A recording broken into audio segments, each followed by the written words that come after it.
I started very young with mental health issues. Uh, in like kindergarten, I got like really mad at just anything, and I started expressing myself by crying. And they thought, "Oh, this kid doesn't want to do work. He doesn't know what he's doing."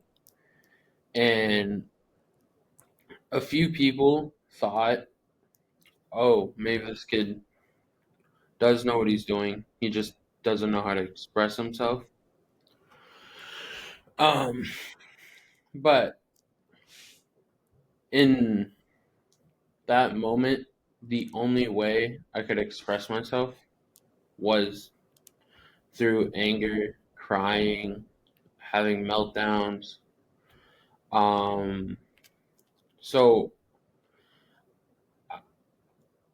I started going into,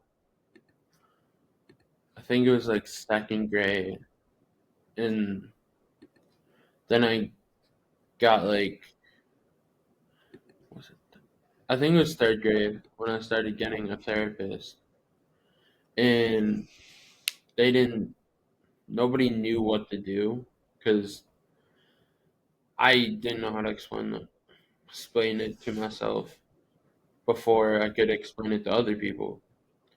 So we we did nothing the whole therapy session, and I just kept lying to myself, saying it's okay. They know what they're doing.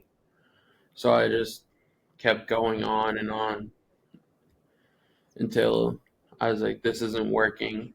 I need some way to express myself. So I started um in fourth grade. I started getting into the like special education system, and my parents started fighting very hard to get me what I needed and how I needed it, because I I could give them a very basic understanding of what I needed and not like why I needed it, but I knew I had to do it. And then middle school happened, and it felt like I started from square one again because nobody was listening to me. I tried to explain them, oh, this isn't working, blah blah blah, and they couldn't understand it. And then COVID happened about seventh grade, halfway through, I think, right? Yeah. So then we just did online, and I went, and that just wrecked my whole mental health because I just stayed inside. I had no one else to talk to.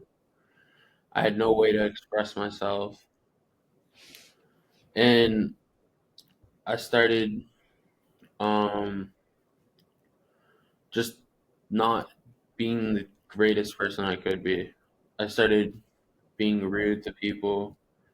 I didn't I didn't like who I was back then. So I started thinking of myself as less than people, started getting very self-conscious about everything. I thought that I could never do anything. I thought I couldn't be anyone. And then I went back to in person last the last year of middle school, which was like ninth grade. No, eighth grade. Um, I'm not very good with numbers. Um, so then I felt like eighth grade, I actually started coming out of like a cocoon almost, like into a beautiful butterfly. Um, you know, started being social again. I actually had people to talk to. I actually started expressing myself and being who I wanted. Started finding a great friend group, you know. Uh, And then high school, I was like, okay, it's high school, a new beginning. So I wanted to be, whoever I wanted.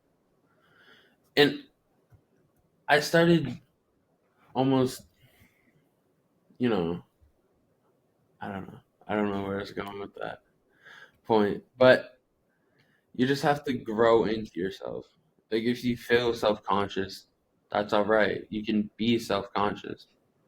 But don't let that weigh yourself down from doing whatever you want. Because you can do stuff at your own pace. And I thought I had to keep up with everyone. It's almost like a horse race where I was the last guy in last place and I thought I had to be the first. You don't always have to be the first, you just have to finish. And no matter how you finish. Well, yeah, it's like